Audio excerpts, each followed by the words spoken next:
Welcome to Hong Kong. Hong Kong is Asia's second and the world's fifth most expensive city to live in, so let's see how far our budget goes travelling Hong Kong.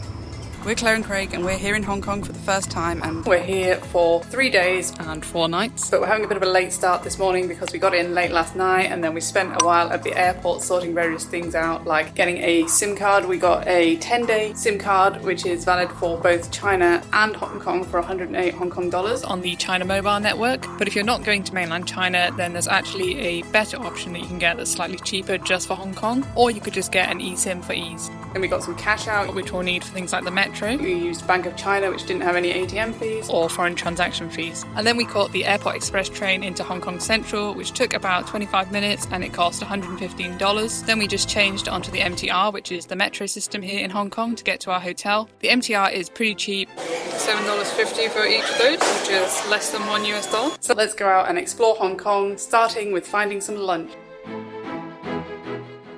We've just taken the metro 2 stops to Admiralty Station, and then we've walked down to the waterfront just here. We actually ended up just grabbing a bite to eat from 7-Eleven in the station because time was getting on a bit and we were quite hungry. Hong Kong actually has loads of islands. We're staying on this island here, Hong Kong Island. Over there is Kowloon. These are kind of the two main areas of downtown Hong Kong.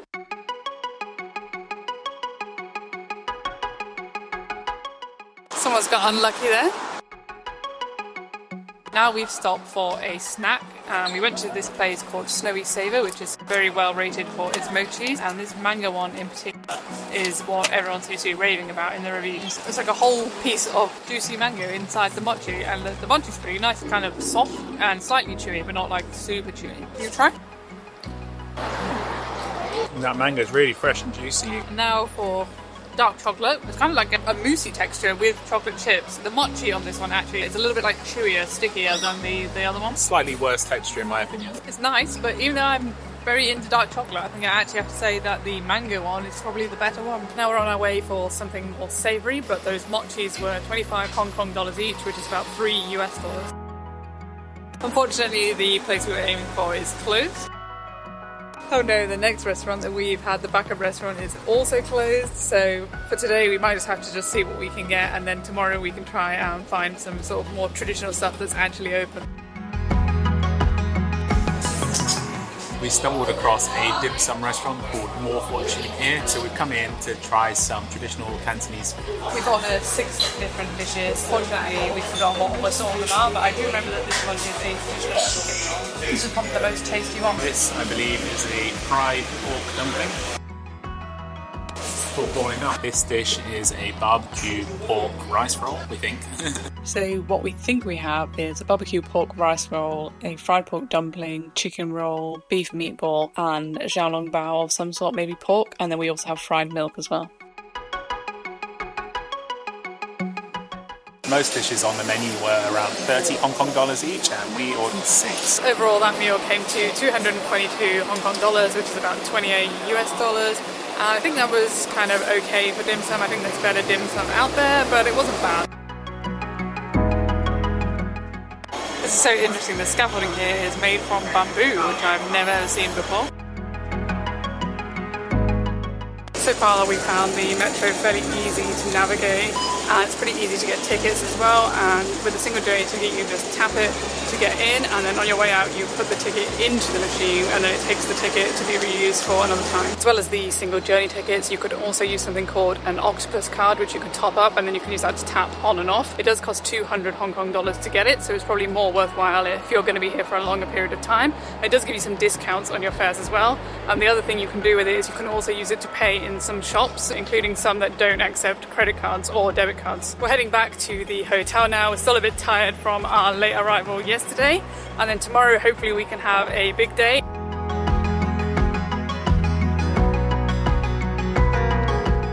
Today is Chinese New Year. It is the year of the dragon, and we've just caught the metro. We're going to go and get some food to start off with. We were chatting to one guy on the train. We wished him Happy New Year. We said Ngong Hei Pat Choi. I probably pronounced that completely wrong, but it basically means wishing you wealth and prosperity, and apparently that's the first greeting that you are supposed to give people.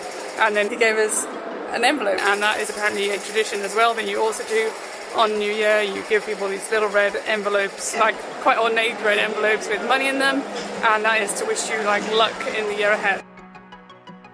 We've got a roast goose lunch set with rice and a milk tea. I have got the mixed plate and it has 8 different types of meat, including barbecue pork, plain pork, roasted goose, plain boiled chicken, soy sauce chicken, roasted pig knuckle and some kind of sausage, and it comes with salted egg and rice. This is the place we went to. It's called Tai Hing, and the 2 meals plus 2 milk teas came to 177 Hong Kong dollars, which is about 22 US dollars. Overall, it was pretty nice. The roasted goose was the kind of the thing that we were going there to try, because that's something that is definitely a thing to have in Hong Kong. But the other things were also really interesting to try. Neither of us liked the salt egg. I think that's a bit of an acquired taste, but apart from that, everything else is pretty good. All of the one-way streets have this really handy signage on the floor which shows you which way you need to look for oncoming traffic.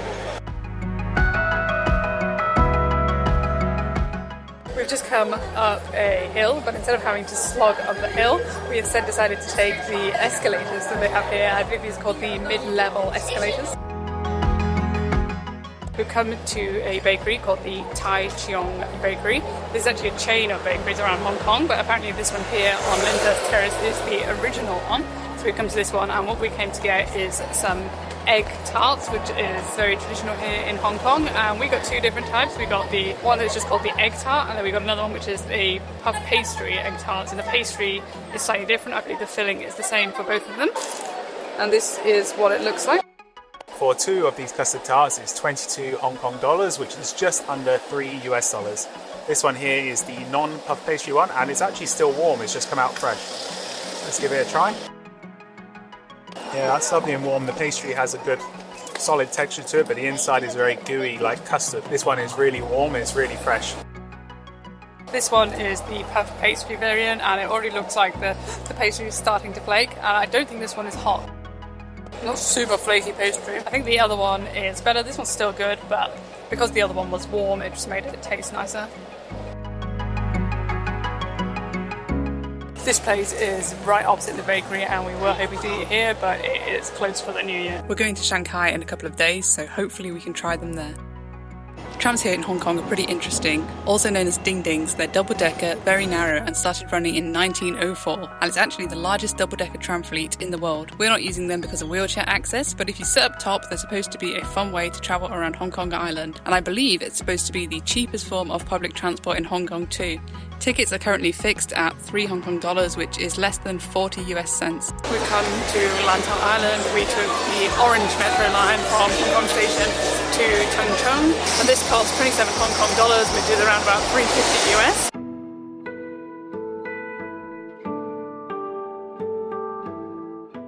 We've come up to Tian Tan Buddha, the really world famous big Buddha here in Hong Kong. To get here we took the Ngong 360 cable car, which is apparently one of the top 10 cable cars in the world, and it was pretty good views, I have to say. It was 270 Hong Kong dollars, which is about 34.50 US. This was for the standard blue cable car. You could also choose to take a premium gold coloured cable car. These are called Crystal Cabin, and they have a glass floor. Or there's an even more premium called the Crystal Plus Cabin, which has floor to ceiling glass windows. Check out the queue back down. It is crazy busy here today. We thought it might be quiet because people might be celebrating New Year at home. In fact, it's the opposite. It's absolutely heaving here, and the queue for the cable car back down is horrendous.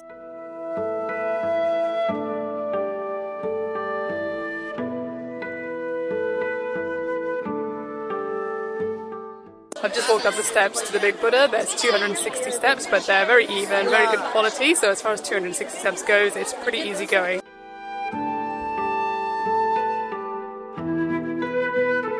Besides the Big Buddha, there's also a couple of other things that you can do up here. There is a big monastery called the Kowloon Monastery, and there's also a couple of walking paths. We're walking on the Wisdom Path right now, which is a really nice path going through the trees.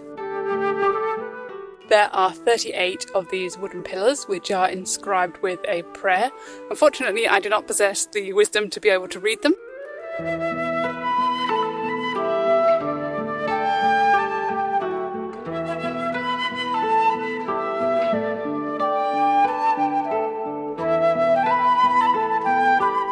This is a really cool bit. It is a tunnel full of lanterns. There's absolutely loads of them.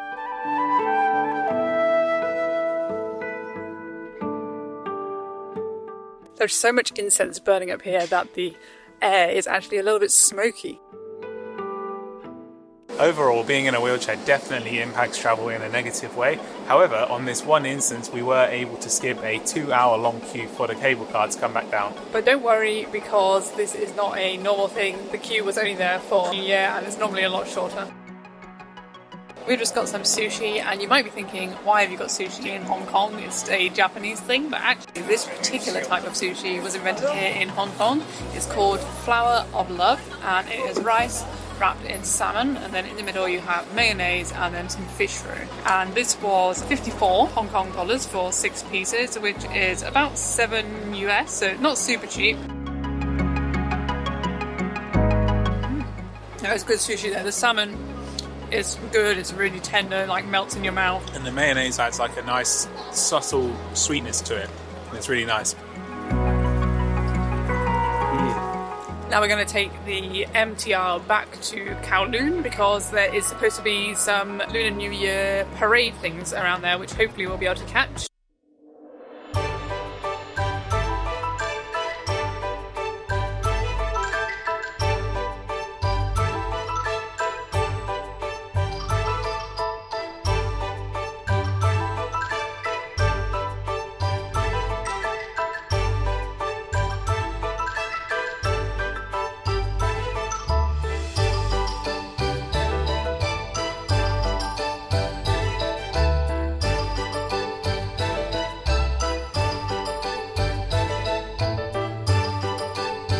This is our hotel room. It's called the Avolo Hotel, and it doesn't look that big, but for a Hong Kong hotel room, this is actually a pretty decent size. Accommodation here in Hong Kong is not particularly cheap. This was one of the cheaper places that we could find that isn't a hostel and it has a private bathroom. And this place was 3,450 Hong Kong dollars for 4 days, which is about 110 US dollars per night. It's about 45% more expensive to stay here during the New Year period. So prices are slightly higher at the moment, but it's still pretty expensive. At other times of the year, the price of this hotel is about $75 a night. And we almost didn't stay here because it kind of looked a bit far out, but then we realised that it was really close to an MTR station. The room is actually a lot nicer than we were expecting, and it's also come with a free minibar as well, which even has beer in there. And then downstairs there's also a communal area where you can get tea and coffee unlimited. There's like a fancy coffee machine and like a pool table and stuff, and there's free laundry as well, which is why this room is such a mess, because we've got our laundry ready to go. And this is something that we definitely are not used to, is the room has come with this little bag of snacks. So in here we have got sour cream and onion crisps, some roasted almonds, some M&Ms, and a lolly. And this bathroom is also a very decent size, and it's actually an accessible bathroom as well, which is the first time since we've been here in Asia for the last 2 months or so that we've actually had an accessible bathroom. And you don't even have to manually close the curtains because they're automatically done by this switch.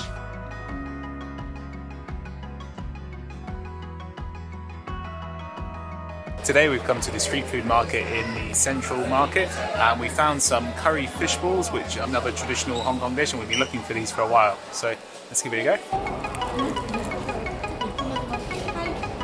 Apparently these are mostly just made from flour and they don't really have much fish in them, but they do have a really nice crispy coating on the outside. This bag of fish balls is $20, which is about $2.50 USD.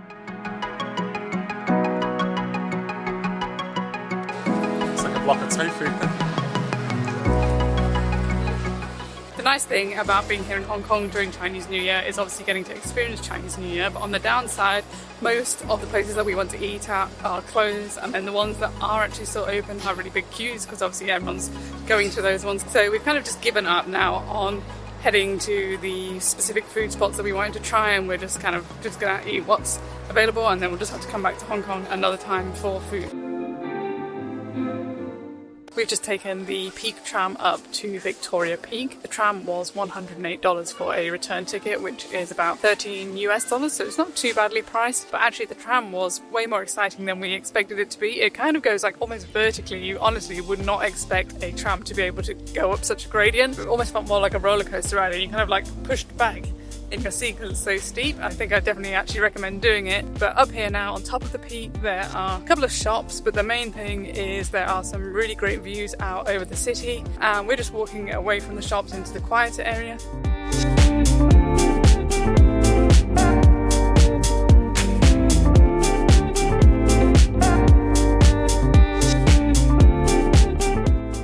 lost track of time a bit and stayed up on the peak a bit longer than we were intending because we ended up having some food up here. We ate at Max Noodle. It's a chain we've seen all around Hong Kong, but they've often had such long lines outside that we haven't wanted to wait for it. But this one was relatively short, so we went for it. We got the signature wonton noodle soup each, and we also shared some greens. The noodles had a kind of chewy texture. Noodles are very tough. The veg was pretty standard with a nice sauce, but the wontons themselves were really good.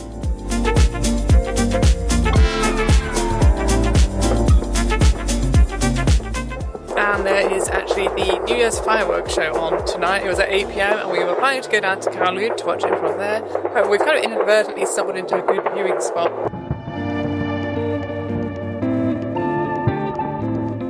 It's really weird though because the lights and sound are out of sync because we're quite far away from the display, so we're seeing the lights first and then it takes a couple of seconds before the explosions happen.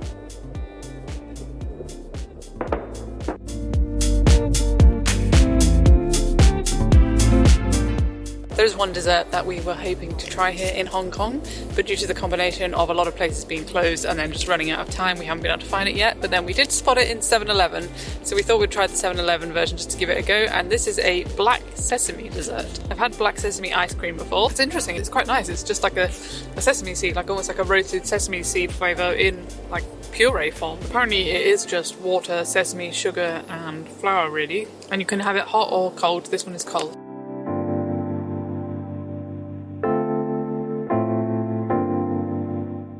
We've just taken the tram back down again, and if you can get on the tram without too much queuing, then I do recommend it. It is quite fun. It really just blows my mind at how it's able to go at such a steep angle, and there's one point where it just feels like you're about to go down a drop of a roller coaster. It's so steep. One thing you shouldn't underestimate in Hong Kong is how much time you'll spend walking around from place to place, how much time you'll spend looking for MTR entrances, and how much time you'll spend on the MTR as well. Along the waterfront here in Kowloon, you have the Avenue of the Stars, where there are a load of plaques running along the handrail, which have the handprints of the stars from Hong Kong, starting with a 2-metre tall statue of Bruce Lee, who is Hong Kong's star of the century, and then it goes on for about 500 metres. And you can also watch a light show here, normally at 8 PM. I think it's called the Symphony of Light. Today, however, though, there was a fireworks show at 8 PM instead for the New Year. That's all we've got time for on this trip to Hong Kong, but we definitely need to come back again and explore more of the city, especially outside of the holiday periods when more of the eateries and everything will be open. So if you've made it this far, the total cost for 3 days and 4 nights in Hong Kong was $404 per person, or $101 per night. So let us know, is this more or less than you expected Hong Kong to cost?